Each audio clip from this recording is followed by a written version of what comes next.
Celluloid के सितारे।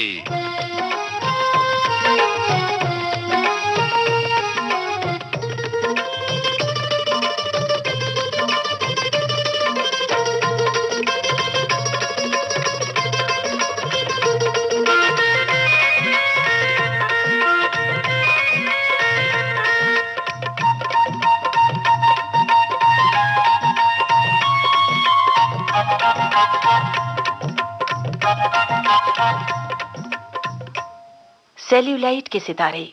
आज इस कार्यक्रम में आप सुनेंगे अभिनेता पंकज धीर से चित्रा कुमार की बातचीत। विविध भारती के सुनने वालों को चित्रा कुमार का नमस्कार। श्रोताओं, आकाश की ओर देखिए, न जाने कितने सितारे जगमगा रहे हैं, छोटे बड़े अपनी अपनी जगह पर। उसी प्रकार महाभारत में न जाने कितने पात्र हैं, छोटे बड़े अपनी अपनी जगह पर।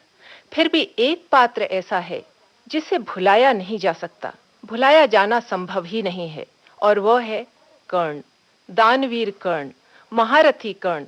श्रोताओं, आकाश हम देख सकते हैं, सितारे हम देख सकते हैं, पर महाभारत का युग तो बरसों बरसों पहले था। उस कर्ण को हमारे मानस पटल पर अमिट छवि अंकित करने के लिए जिसको श्रेय जाता है, वो है पंकज धीर। आज हमारे बीच हैं वही कर्ण, वही पंकज धीर। नमस्कार पंकज जी। नमस्कार चित्रा जी।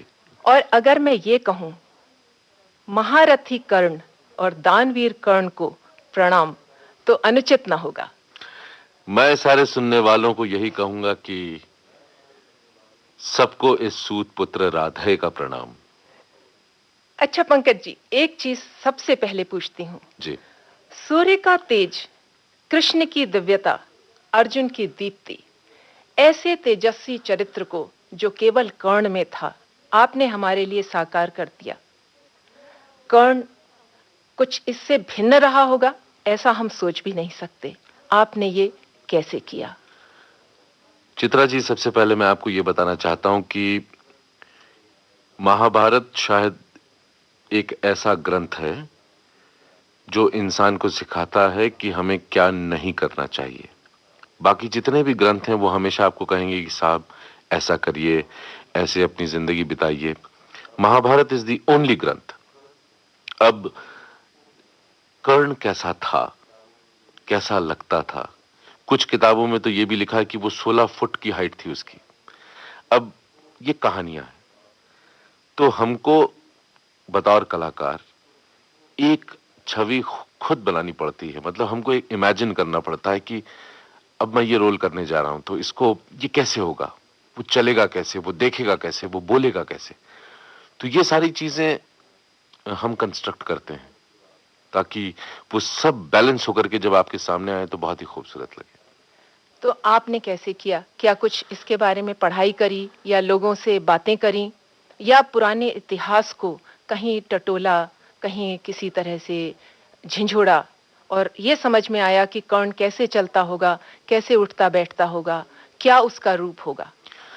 चित्रा जी, सबसे पहले तो मैंने एक किताब पढ़ी जिसका नाम है मृत्युंजय, जिसे डॉक्टर शिवाजी सावंत ने लिखी, ओरिजिनली मराठी में, और उसके ट्रांसलेशंस थे अंग्रेजी और हिंदी में। मैंने वो किताब पढ़ी, उससे कुछ समझ में आया कर्ण के बारे में, बिकॉज ये किताब कर्ण के पॉइंट ऑफ व्यू से लिखी गई है। उसके बाद मैंने रश्मि रथी पढ़ी, दिनकर जानी जी की, वो भी कमाल की, मतलब पोएट्री फॉर्म में है। इन किताबों को पढ़ने के बाद एक ऐसी फीलिंग आई कि कर्ण के लिए मुझे अंडरप्ले करना पड़ेगा अपना रोल। इसमें ड्रामा बहुत है, पेन बहुत है, दर्द बहुत है, और उस दर्द को बाहर लाने के लिए सर्टेन एक्सप्रेशंस बहुत जरूरी हैं। जब पैदा हुआ तो वो कुंती पुत्र था, जब पला तो वो सूत पुत्र था। आइडेंटिटी लॉस थी इस आदमी की। अब उस आइडेंटिटी को मेंटेन करने के लिए एक अलर्टनेस चाहिए। तो मैंने पूरी महाभारत में, अगर आप ध्यान से देखें, तो मैंने अपनी पलकें नहीं झपकाई। एक अजीब सी टेंसनेस रखी थी मैंने इस कैरेक्टर के साथ, जो मतलब कि जब कभी आप देखें तो आपको लगेगा कि ये बहुत ही मतलब टेंस है। He is not relaxed. पीड़ा बहुत थी। पीड़ा थी डेफिनेटली, बिकॉज आइडेंटिटी लॉस थी, उसे पता ही नहीं था कि मैं कौन हूं, और जब पता चलता है तो बहुत देर हो चुकी होती है। पर आपके चेहरे पे वो पीड़ा बहुत उभर के आई थी, वो कैसे हुआ? हो सकता है मैं शायद पैदा ही हुआ ये रोल करने के लिए, कर्ण बनने के लिए। जी। लेकिन जब आप कह रहे हैं सूत पुत्र राधेय और कुंती पुत्र कौंतेय, इन दोनों में काफी फर्क है।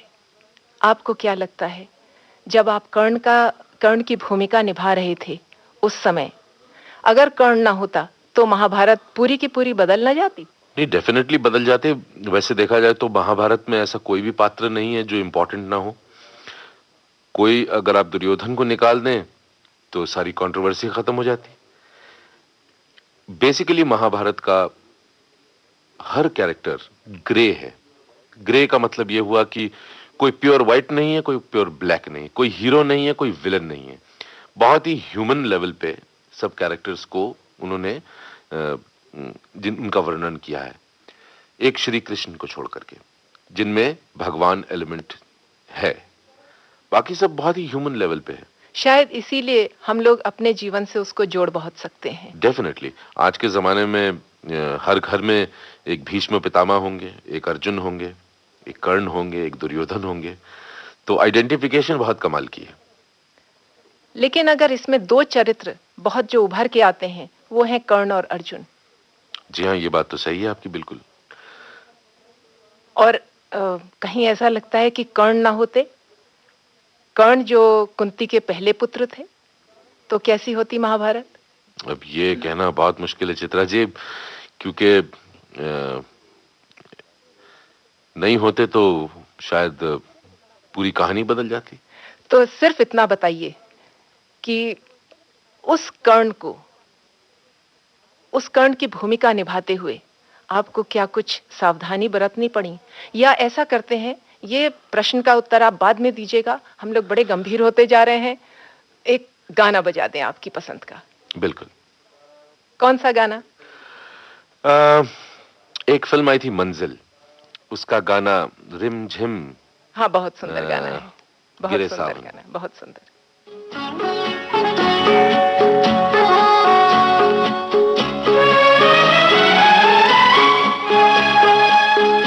रिमझिम गिरे सावन, सुलग सुलग जाए मन, भीगे आज इस मौसम में, लगी कैसी ये अगन। रिमझिम गिरे सावन, सुलग सुलग जाए मन, भीगे आज इस मौसम में, लगी कैसी ये अगन। रिमझिम गिरे सावन।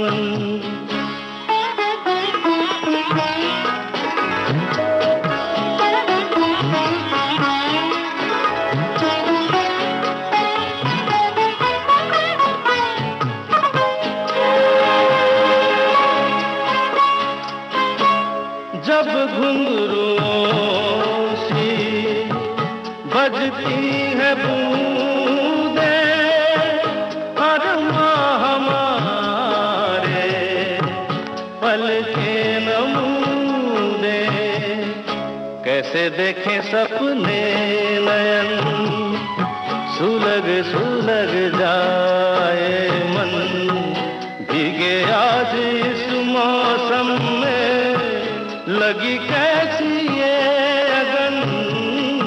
रिमझिम गिरे सावन।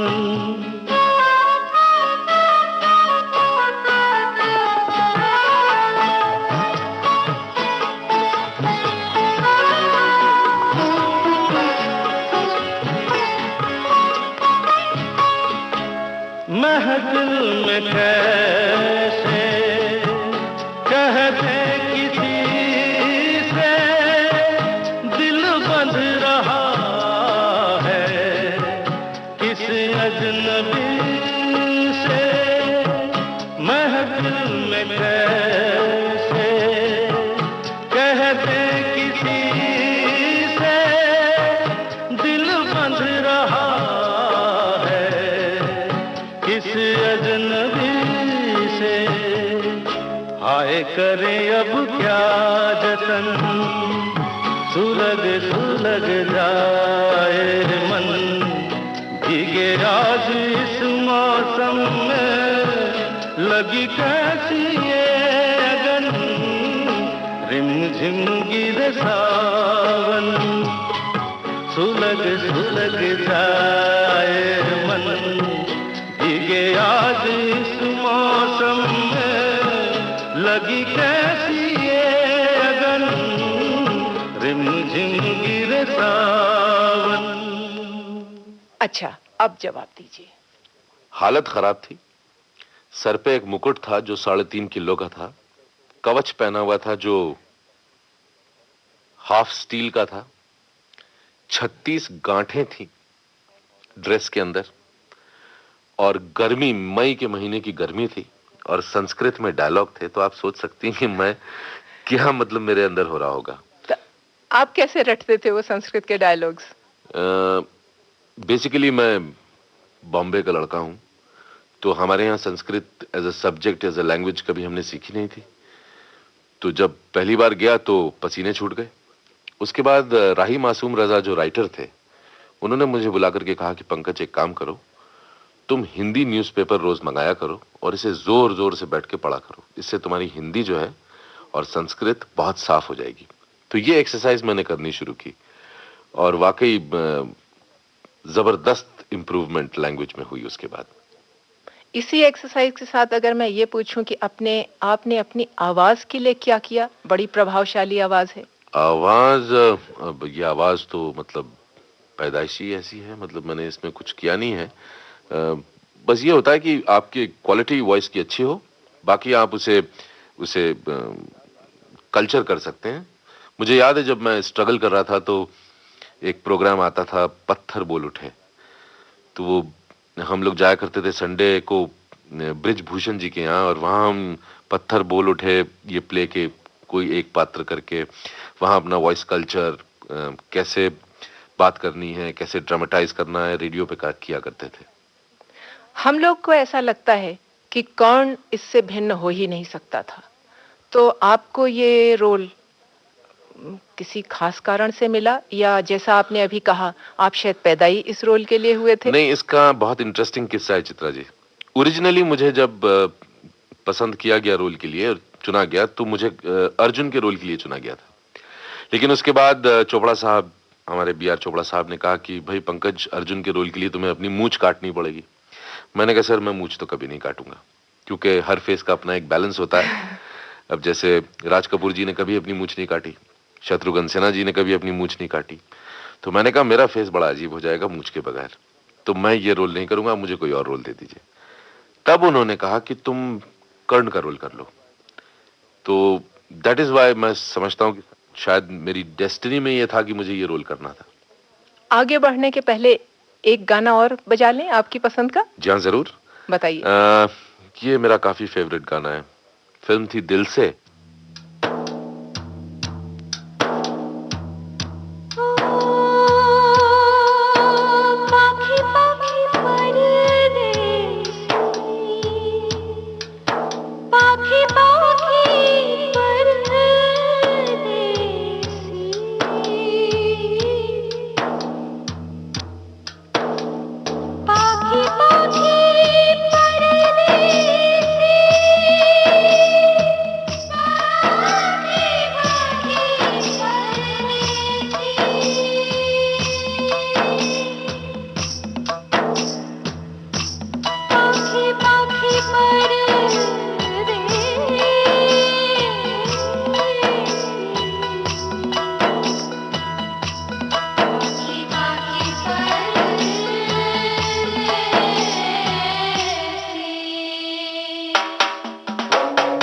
अजनबी तू भी कभी आवाज दे कहीं से, अजनबी तू भी कभी आवाज दे कहीं से। मैं यहाँ टुकड़ों में जी रहा हूँ, मैं यहाँ टुकड़ों में जी रहा हूँ, तू कहीं टुकड़ों में जी रही है। तू भी कभी आवाज दे कहीं से, ऐ अजनबी तू भी कभी आवाज दे कहीं से।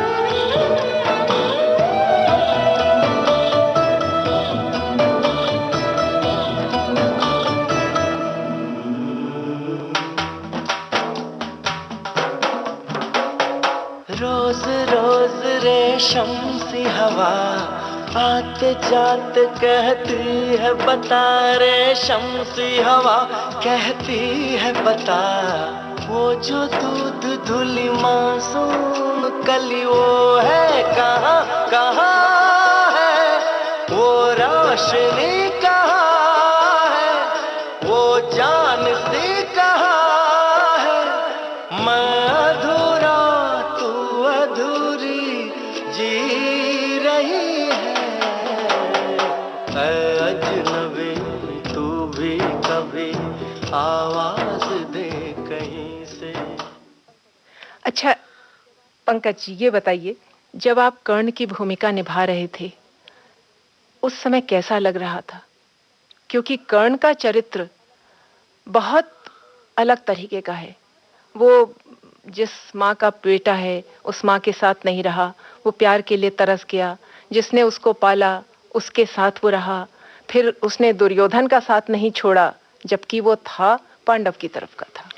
देखिए, सबसे पहले आप ये ना भूलें कि मैं एक प्रोफेशनल एक्टर हूं, और एक प्रोफेशनल एक्टर जो होता है वो जब स्टूडियो में सुबह आता है तो हर चीज भुला करके आता है।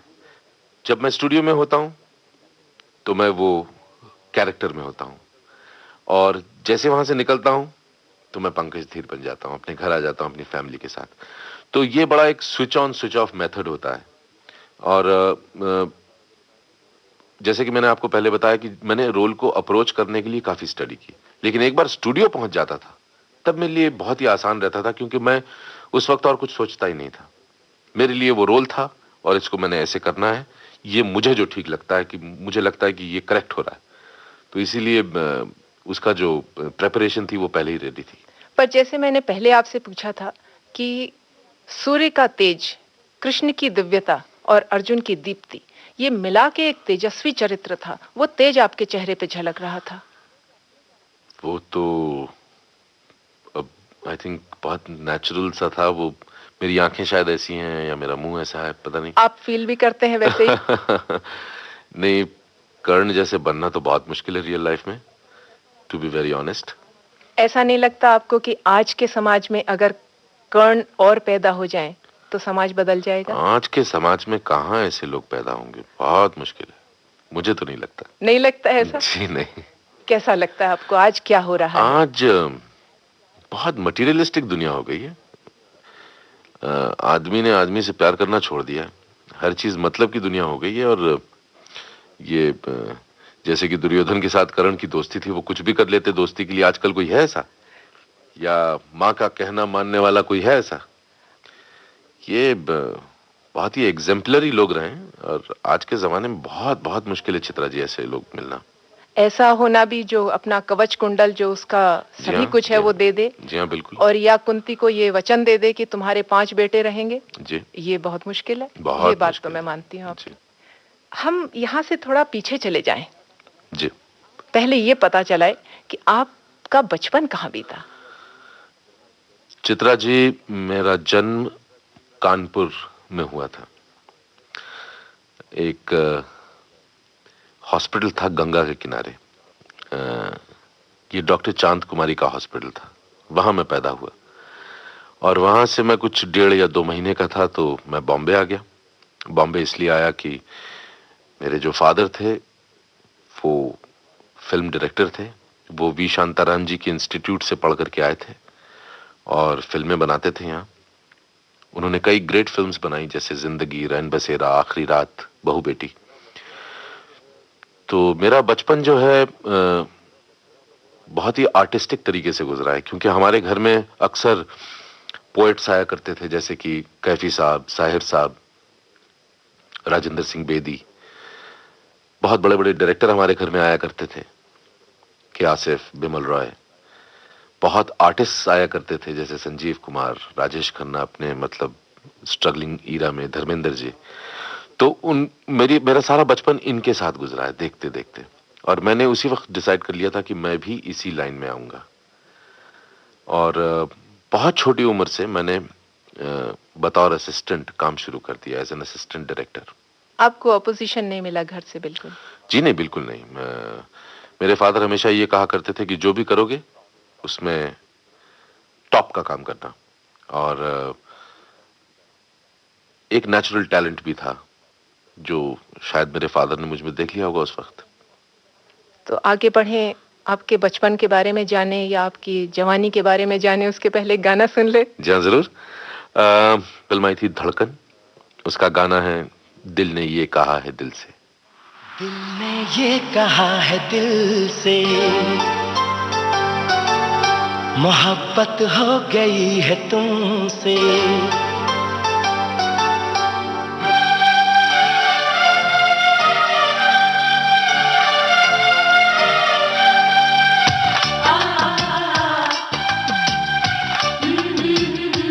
दिल ने ये कहा है दिल से,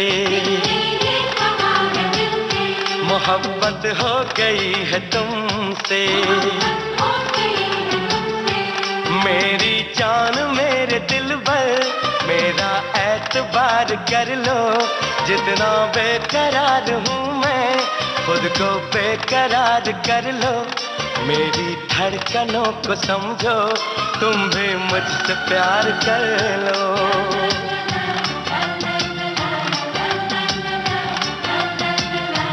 दिल ने ये कहा है दिल से, मोहब्बत हो गई है तुमसे।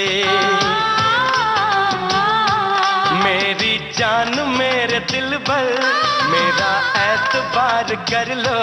जितना बेकरार हूँ मैं, खुद को बेकरार कर लो।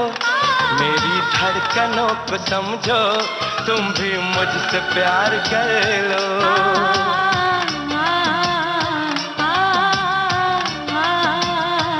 दिल ने ये कहा है दिल से, मोहब्बत हो गई है तुमसे।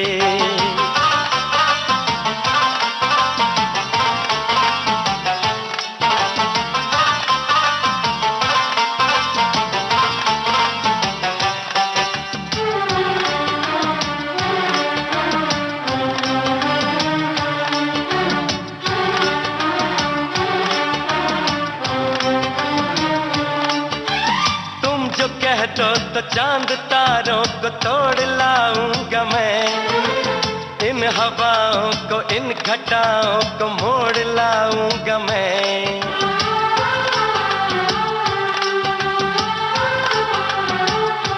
हो तुम जो कह दो तो चांद तारों को तोड़ लाऊंगा मैं, इन हवाओं को, इन घटाओं को मोड़ लाऊंगा मैं।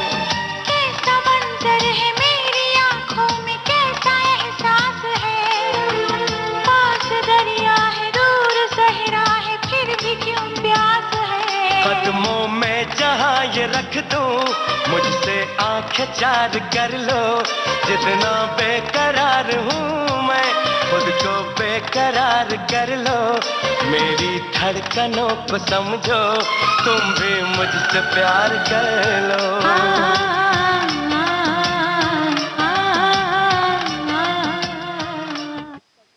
पंकज जी, आपका जन्म गंगा किनारे हुआ जी। आपका नाम पंकज है जी। क्या इसके पीछे भी कोई कहानी है? जी हाँ, डॉक्टर चांद कुमारी जो थी, उन्होंने ये गंगा किनारे जो हॉस्पिटल था उसके इर्द गिर्द कमल के फूल बहुत हुआ करते थे। तो मैं बहुत ही हेल्दी और बहुत ही गुलाबी बच्चा था, तो उन्होंने कहा कि इसका नाम पंकज रख दो, ये वैसे फूल की तरह है। क्या पता था बड़ा होके ऐसे हो जाऊंगा। नहीं, ऐसे मतलब? ऐसे यानी कि घुंघराले बाल, बड़ी सी मूंछ, बड़ी बड़ी आंखें। लेकिन आप हैं कर्ण। वो तो हूँ। वो गुण से अगर देखिए तो पंकज का मतलब होता है जो पंख में रह के भी उससे ऊपर उठ जाए। जी हाँ, बिल्कुल। कभी कभी पवित्र। मुझे लगता है चित्रा जी कि मेरे डील डॉल को नजर में रख के मेरा नाम बहुत सॉफ्ट है, कुछ संग्राम सिंह होना चाहिए था। नहीं नहीं, मुझे लगता है ठीक है। मैंने भी अपने, मेरे 3 बेटे हैं, उनका नाम मैंने कमल पे ही रखा है और इसीलिए रखा है कि तुम लोग भी कमल जैसे पवित्र बने रहो। अच्छी बात, अच्छी बात है। पंकज जी, आपका नाम है पंकज धीर। जी आप क्या धीर गंभीर हैं या पंकज शरारती हैं? देखिए, मैं बेसिकली बहुत ही रोमांटिक आदमी हूँ। मुझे हर चीज से रोमांस हो जाता है, यानी कि चाहे वो फूल हो, हवा हो, खूबसूरत जगह हो, अच्छे लोग हों, और मैं बेसिकली बहुत खुश रहता हूँ, बहुत कंटेंट रहता हूँ। तो आपके तो चरित्र में बहुत उत्तम गुण हैं। ये आपने कैसे अपने में कुछ किए या नहीं, बाय बर्थ थे? एक फिलॉसफी है लाइफ की कि take life as it comes. और मेरे फादर हमेशा मुझसे कहा करते थे कि no hard work goes unpaid. आपके पिताजी, आप कह रहे थे कि शांताराम जी के साथ थे। जी। उनका शुभ नाम? उनका नाम था C.L. धीर। उनके बारे में कुछ बताइए। वो बहुत ही माइल्ड, बहुत ही डिसिप्लिन्ड, बहुत ही सॉफ्ट स्पोकन इंसान थे, बहुत प्यार वाले। और मेरे हिसाब से वो जो भी उन्होंने फिल्में बनाई वो सब अपने टाइम से बहुत आगे थी। उनकी लास्ट फिल्म थी आलिंगन, और वो भी बहुत ही खूबसूरत फिल्म थी, लेकिन वो भी अपने वक्त से पहले जैसे लगता बनी हुई थी। बहुत फॉरवर्ड थिंकिंग के इंसान थे वो।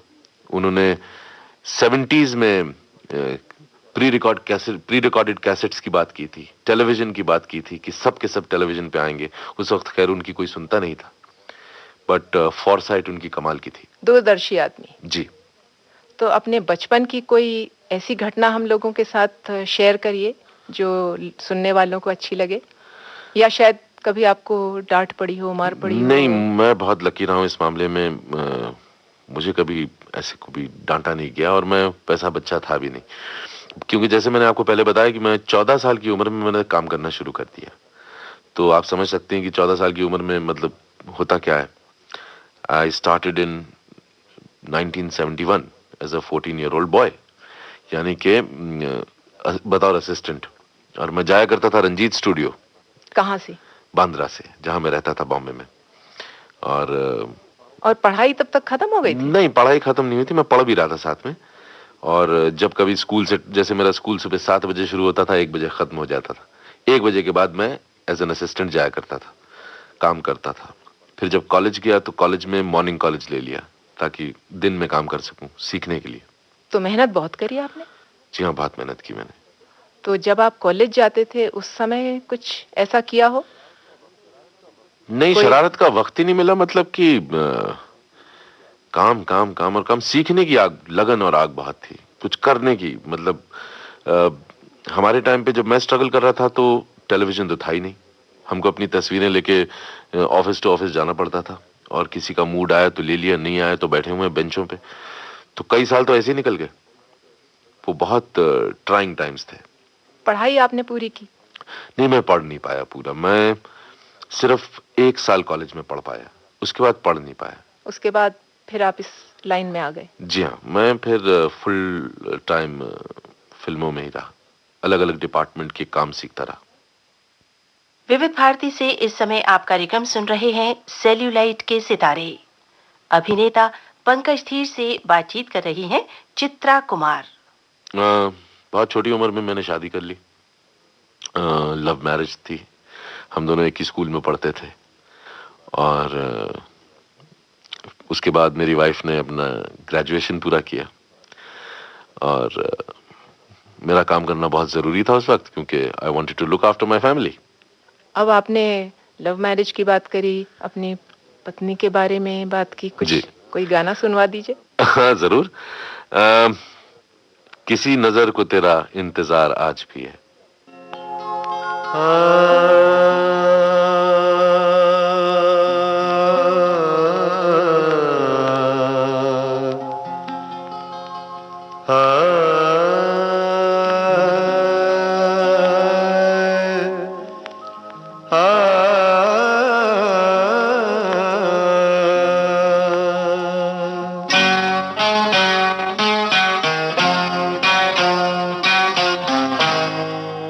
किसी नजर को तेरा इंतजार आज भी है, किसी नजर को तेरा इंतजार आज भी है।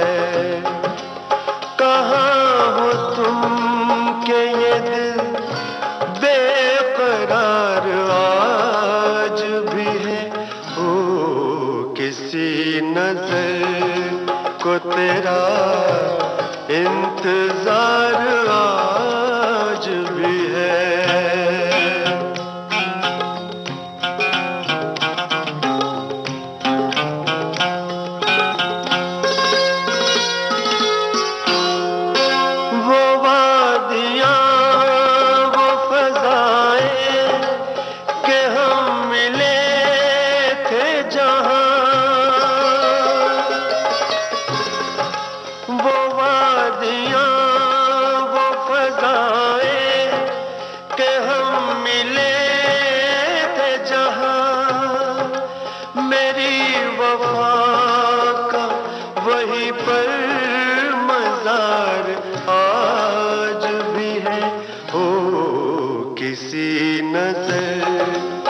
तेरा इंतजार आज भी है।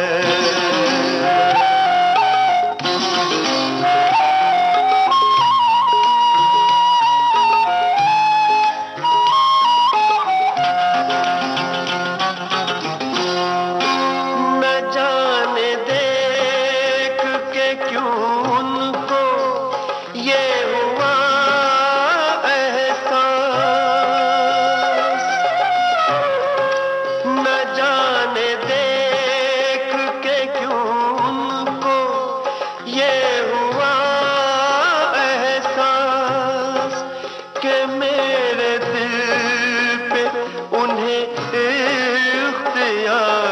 आज भी है। ओ किसी नजर को तेरा इंतजार आज भी है।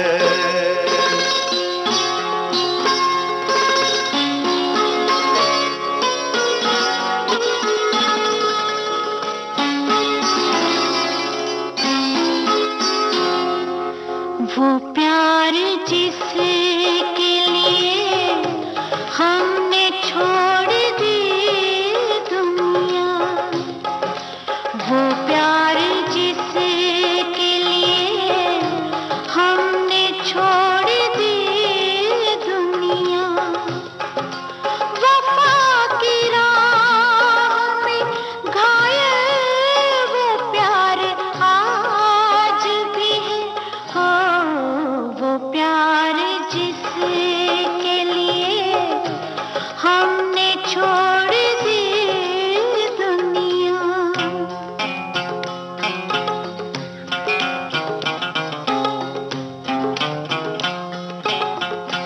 पंकज जी, आपके सारे सपने पूरे हो गए या कोई अधूरा है? नहीं, सपने जिस दिन पूरे हो गए उस दिन मैं रहूंगा नहीं। क्या है कि ड्रीम करना बहुत जरूरी, सपने देखना बहुत जरूरी। मेरा सबसे बड़ा सपना यह है जब मैं इस देश के लिए एक बहुत बढ़िया ऑस्कर अवार्ड जीत सकूं एज अ फिल्म मेकर। देखिए, हमारे पास टैलेंट की कमी नहीं है, लेकिन अगर आज आप देखें जो फिल्में बन रही हैं, जो टेलीविजन पे सीरियल्स बन रहे हैं, सबसे बड़ी दिक्कत हमें आती है कि we have to cater to an audience जिनका IQ level below 6 years of age है। हम सब एस्केपिज्म में बिलीव करते हैं। हम जब कभी कोई अच्छा सब्जेक्ट लेते हैं तो बहुत लिमिटेशंस आ जाती हैं। अगर आप देखें, हॉलीवुड में हीरो जाकर के बनता है 40-45 साल की उम्र में आदमी। हमारे यहाँ जब 40 साल का होता है तो उसको मामा बना देते हैं या चाचा बना देते हैं। आपके जितने हीरो हीरोइन हैं वो सब लड़के या लड़कियां हैं, आदमी और औरत तो रहे नहीं। नहीं, पर ये कुछ साल पहले तो नहीं था। ये तो कुछ साल पहले यानी कि आप 15 साल पहले की बात कीजिए, जब संजीव कुमार थे, राजेश खन्ना थे, अमिताभ बच्चन थे।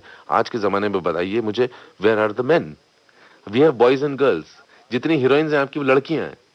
आप आज एक मैच्योर सब्जेक्ट नहीं बना सकती हैं, आप आराधना नहीं बना सकती हैं, आप कटी पतंग नहीं बना सकती हैं, आप बंदिनी नहीं बना सकती हैं।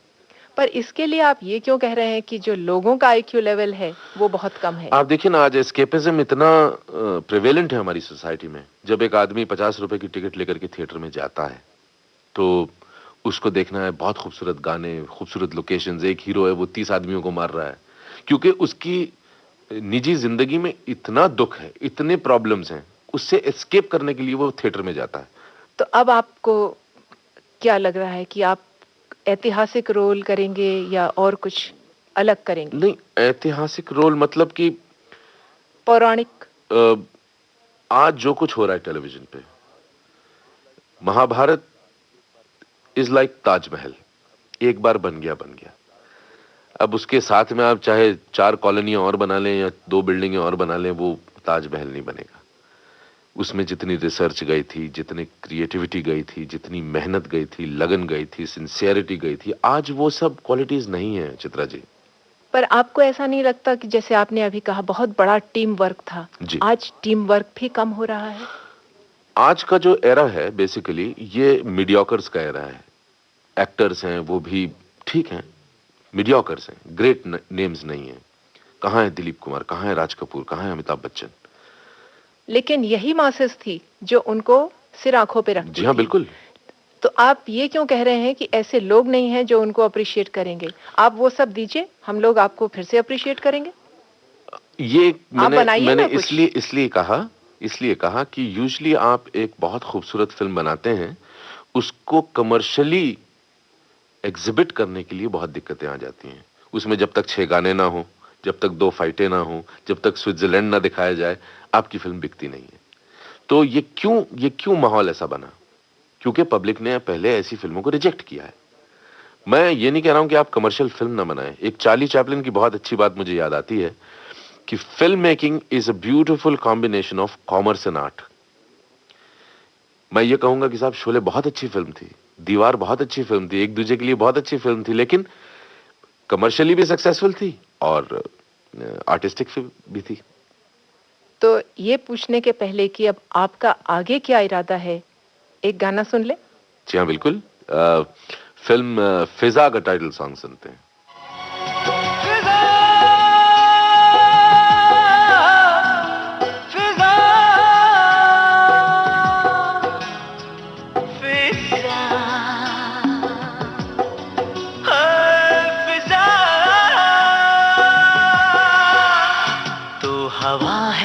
फिजा है ज़मीं की नहीं, तो घटा है तो फिर क्यों बरसती नहीं।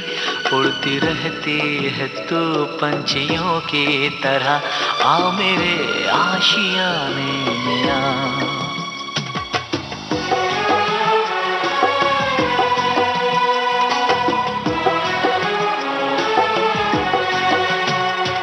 हवा है फिजा है ज़मीं की नहीं, तो घटा है तो फिर क्यों बरसती नहीं। उड़ती रहती है तू पंछियों की तरह, आ मेरे आशियाने में आ। मैं हवा हूँ कहीं भी ठहरती नहीं, रुक भी जाऊँ कहीं पर तो रहती नहीं। मैंने दिन के उठाए हुए हैं परों पर, आशियाना नहीं है मेरा।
से उठी, पाँव रखे हवा पर, जरा सा उड़े, चल चले हम जहाँ कोई रास्ता न हो, कोई रहता न हो, कोई बसता न हो। कहते हैं आँखों में मिलती है ऐसी जगह। फिदा, फिदा। पंकज जी, कर्ण का अभिनय करने के बाद, वो भूमिका निभाने के बाद आपने और भी बहुत से रोल किए, जैसे हरिश्चंद्र का किया, युग में भी आपने किया। उसके बाद जब आप कानून में आए, एक बड़े सफल लॉयर बन गए, लेकिन फिर भी लोग ये कहा करते थे, अरे देखो कर्ण जा रहा है। तो कैसे आपने वो बदलाव कैसे किया? नहीं, अब इमेज बिल्डिंग तो होती है हमारे यहाँ। अब आज भी कई लोग मुझे कर्ण के नाम से ही जानते हैं। तो क्या अच्छा लगता है ज्यादा, जब लोग आपको कर्ण कहते हैं या जब लोग आपको पंकज कहते हैं? नहीं, डेफिनेटली जब पंकज कहेंगे तो और अच्छा लगेगा ना, बिकॉज मैं सोच रही वो मेरी identity, that is my self and Karan is my identity. Mahabharat के समय जब आप शूटिंग कर रहे थे, उस समय की कोई घटना का जिक्र कर दीजिए। कोई तो ऐसी घटना होगी जिसको हमारे सुनने वाले सुन के ये समझेंगे कि ये शूटिंग मुश्किल थी या नहीं। मुश्किल तो बहुत थी। मुझे अभी भी याद है कि जब जयपुर में हम अंतिम वॉर सीक्वेंस कर रहे थे, तो हजारों की तादाद में हमने आर्मीज बनाई थी। उसमें हाथी भी थे, घोड़े भी थे, ऊंट भी थे और पैदल लड़ने वाले जवान भी थे। तो यानी कि 2000 आदमी इस तरफ कौरव और 2000 पांडव, उसके अंदर 100 रथ, 100 घोड़े, 20 हाथी। तो जब ये एक दूसरे के सामने आते थे, इतनी धूल मट्टी उड़ती थी, इतने तीर चलते थे कि समझ में नहीं आता था कि कहां से तीर जा रहा है और किसको लगेगा, क्या होगा, कौन सा रथ कहां जा रहा है। It used to be so difficult. और मई बहुत गर्मी थी उस वक्त। मुझे अभी भी याद है कि उस मेली में समझ में नहीं आता था कि होगा क्या ये।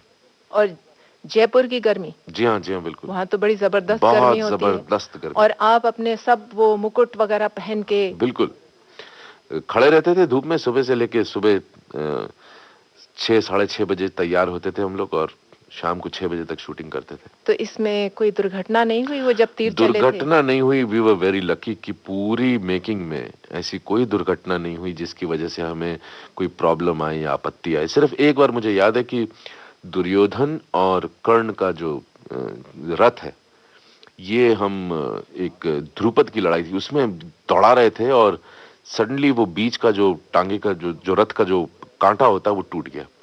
घोड़े अलग हो गए और हमारा रथ अलग हो गया और हमारा रथ जो है खाई की तरफ जा रहा था। और स्पीड तेज थी? बहुत तेज थी। और मैंने सोचा कि अब कोई रास्ता है नहीं, अगर मैं रथ में रहा तो मैं तो गया। तो वहां से हम लोग कूदे। ऑफ कोर्स जब कूदे रथ से तो चोटें तो लगी, क्योंकि हमने धोती पहनी हुई थी और पैरों में मोजड़ी, तो उसमें वैसे ही जंप करना बहुत मुश्किल होता है। सर पे मुकुट भी था और सब चीजें बहुत टाइट बांधी हुई थी। That was the very big risk factor. अच्छा, कर्ण के बाद आगे के रोल्स के बारे में आप बताइए कुछ। महाभारत के सक्सेस के बाद एक छोटी सी कंफ्यूजन आ गई मेरी लाइफ में। 50% लोगों ने समझा कि ये हीरो बन सकता है, 50% लोगों ने समझा कि ये विलन बन सकता है। तो मैंने उसके बाद कुछ 50 या 60 फिल्में की। उसमें कुछ फिल्मों में मैंने पॉजिटिव रोल भी किए और नेगेटिव रोल भी किए। जैसे कि सनम बेवफा एक फिल्म आई थी, उसमें मैंने पॉजिटिव रोल किया। बहुत सक्सेसफुल फिल्म थी, लोगों ने मुझे बहुत लाइक किया उसमें। उसके बाद सौगंध जैसी पिक्चर, मिस्टर बॉन्ड जैसी फिल्म, पांडव जैसी फिल्म में मैंने नेगेटिव रोल किया, तो उसमें भी लोगों को मैं बहुत पसंद आया। तो बड़ा मिक्स्ड सा रहा रिएक्शन। समझ नहीं पाया कि पॉजिटिव करूं या नेगेटिव करूं, बिकॉज जैसे मैंने आपसे बताया कि 50% प्रोड्यूसर्स मुझे नेगेटिव रोल ऑफर करते थे, कुछ पॉजिटिव। तो ये सिलसिला चलता रहा काफी दिनों तक और मैं डिसीजन नहीं कर पाया कि क्या करूं। मैंने कहा चलो दोनों करते हैं, देखा जाएगा क्या होगा। पंकज जी, कभी ऐसा नहीं लगने लगता जब पॉजिटिव रोल्स करते हैं तो हमारे अंदर बड़े प्लस पॉइंट्स आने लगते हैं, और जब नेगेटिव रोल कर रहे हैं तो हमारे अंदर कहीं नेगेटिव माइनस पॉइंट्स आने लगते हैं? नहीं, होता क्या है, हम जब प्रोफेशनल एक्टर्स होते हैं हमारा एक ऑन ऑफ स्विच होता है अंदर। एक्ट्रेस तो आप भी हैं, आप भी रोती होंगी, आप भी हंसती होंगी, आपकी भी एक्सप्रेशन सरप्राइज के होते होंगे, खुशी के होते होंगे, लेकिन फर्क आप में और मुझ में ये है कि मैं किसी भी वक्त कर सकता हूँ। हाँ, ये नौरस तो ये जो मुझ में भी है। ऑन ऑफ वाला जो स्विच होता है ये हमारे अंदर होता है। तो अभी एक स्विच ऑन कर लें गाने का। बिल्कुल बिल्कुल, डेफिनेटली। ये बताइए। बहुत ही हिट फिल्म कहो ना प्यारे का गाना सुनते हैं।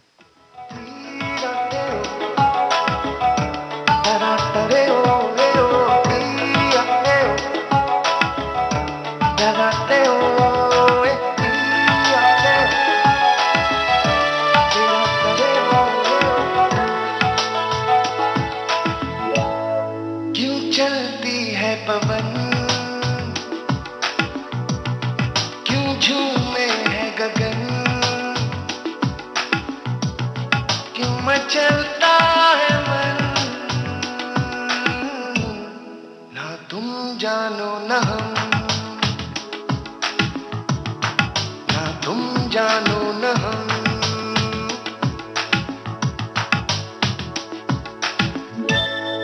क्यों आती है बहार, क्यों लुटता है करार, क्यों होता है प्यार, ना तुम जानो ना हम, ना तुम जानो ना हम।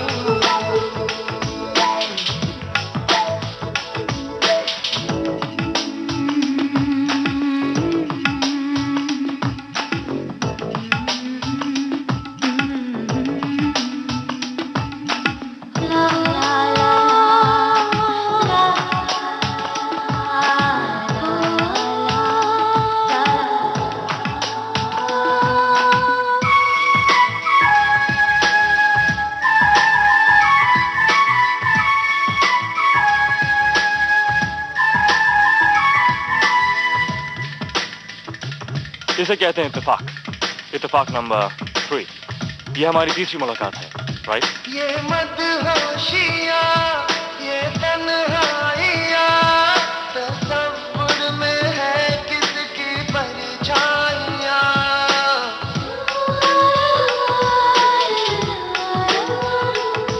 ये भीगा समा, उमंगे जवां, मुझे इश्क ले जा रहा है कहाँ।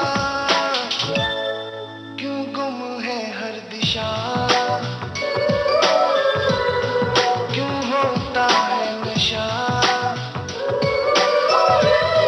क्यों आता है मजा, ना तुम जानो ना हम, ना तुम जानो ना हम। आपके शौक क्या क्या हैं? मैं रीडिंग बहुत करता हूँ, फिल्में बहुत देखता हूँ, और मुझे ट्रैवलिंग का बहुत शौक है, स्पोर्ट्स का बहुत शौक है, खेलता भी हूँ और देखता भी हूँ। किस तरह के स्पोर्ट्स? मैं एक गेम है स्क्वॉश, मैं महाराष्ट्र का जूनियर चैंपियन रह चुका हूँ इसमें। क्रिकेट बहुत खेली है और अच्छे लेवल की क्रिकेट भी खेली है, और क्रिकेट देखने का भी बहुत शौक है। बॉक्सिंग भी एंजॉय करता हूँ, टेनिस भी एंजॉय करता हूँ। आपने कहा रीडिंग करते हैं। रीडिंग करता हूँ, बहुत सब किस्म की मैगजीन, सब किस्म के books, philosophical, poetry, psychology, fiction, non fiction, historical, सब पढ़ता हूँ। आपने कहा आपको घूमने का शौक है। जी हाँ, मैं हर साल बाहर जाता हूँ अपनी फैमिली के साथ 1 महीना, और हम बाहर जाते हैं, इंटरैक्ट करते हैं एज अ फैमिली। आपको संगीत का भी शौक है। जी हाँ, बहुत। तो करीब करीब हर क्षेत्र में आपका शौक है। हाँ, शौक कोई तो है। ऐसी जगह है जहां आपका शौक ही नहीं है? बिल्कुल। हाँ, है ना। वो कौन सी जगह है? पॉलिटिक्स। अच्छा, उसमें आप बिल्कुल नहीं पसंद करते जाना। जी हाँ। आपको मौका दिया जाए तो आप जाएंगे उस क्षेत्र में? जी नहीं जाएंगे? जी नहीं, बिल्कुल नहीं। नहीं। मैं बतौर आर्टिस्ट पैदा हुआ हूँ, और ये काम मैं सबसे अच्छा करना जानता हूँ, तो मैं उसी में रहूंगा। Acting is all action reaction. अगर उसके अंदर आप इमोशंस और साइकोलॉजीज को समझेंगे तो बहुत इजी हो जाता है आपके लिए किसी भी सीन को परफॉर्म करने के लिए। मैं आज ये कहूंगा कि मैं भी सीख रहा हूं, मैं रोज सीखता हूं। कोई कैरेक्टर दिख जाता है, कोई डिफरेंट तरीके से बात करने की अदा होती किसी की, उससे इम्प्रेस हो जाता हूं। तो every day is a day of learning. तो आपको लगता है कि कलाकार पैदा होता है, बन नहीं सकता बाद में? नहीं, ये ऐसा है, देखिए कैरेक्टर पैदा होता है, लेकिन one has to also train. Training is important. यानी कि जैसे बहुत बड़ा सिंगर हो, लेकिन अगर उस्ताद उसे मतलब सिखा करके फाइनर पॉइंट्स उसको बता दे तो ही बिकम्स अ बेटर सिंगर। अब आप सिंगिंग के फाइनर पॉइंट्स की बात कर रहे हैं, तो एक गाना हो जाए। जी हाँ, फिल्म हम दिल दे चुके सनम, आंखों की गुस्ताखियां। आंखों की गुस्ताखियां माफ हो, ओ आंखों की गुस्ताखियां माफ हो। टिक टुक तुम्हें देखती है, जो बात कहना चाहे जुबान, तुमसे ये वो कहती है। आँखों की शर्मो हया माफ हो,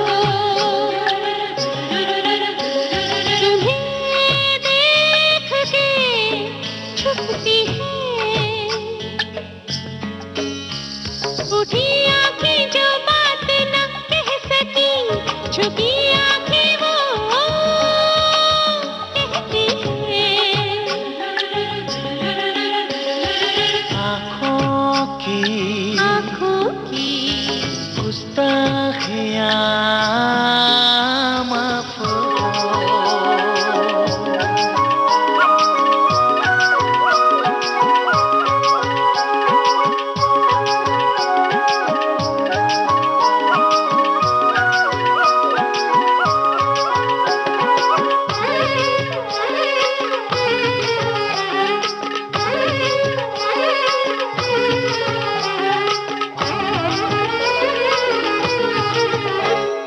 काजल का एक तिल तुम्हारे लबों पे लगा लूं, ला ला ला ला। हाँ चंदा और सूरज की नजरों से तुमको बचा लूं। ओ पलकों की चिलमन में आओ, मैं तुमको छुपा लूं। ख्यालों की ये शोखियां माफ हो,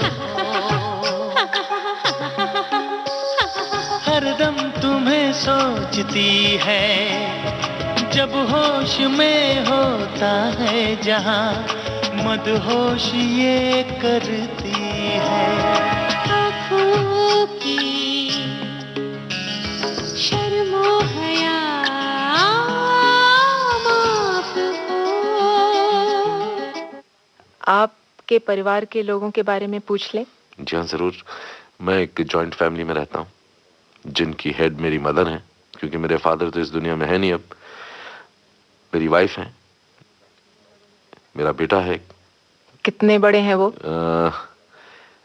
21 साल का हो गया है, और मेरी बेटी है 16 साल की।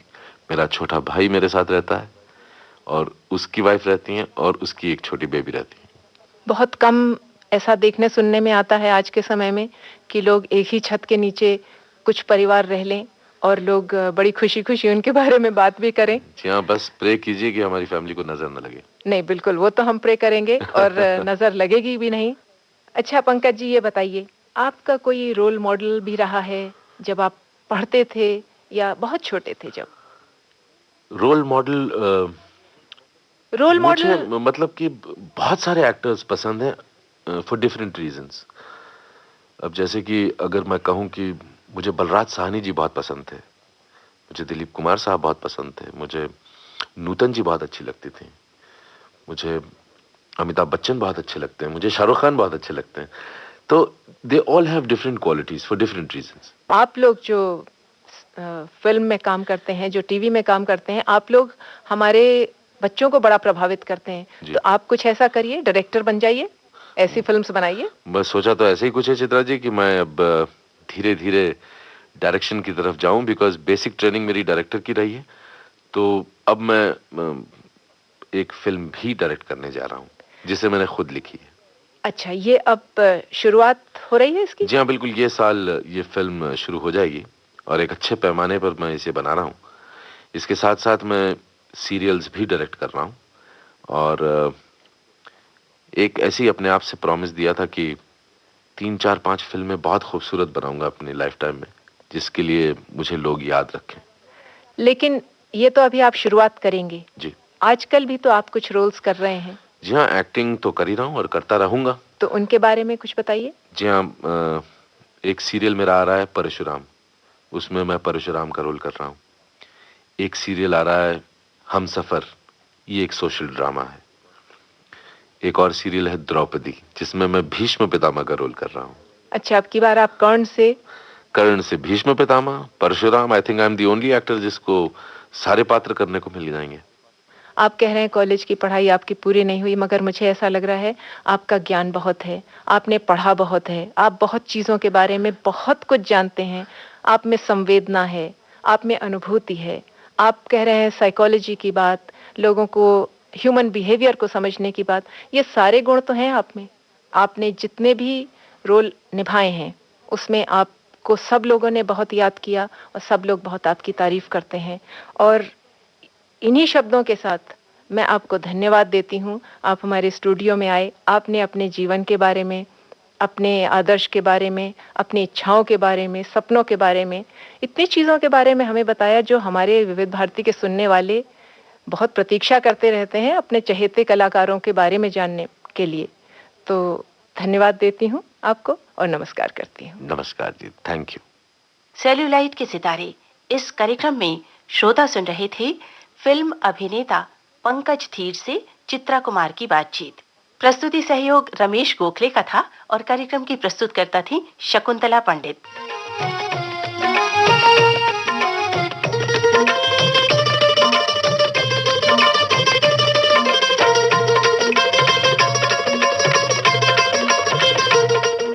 सेल्यूलॉइड के सितारे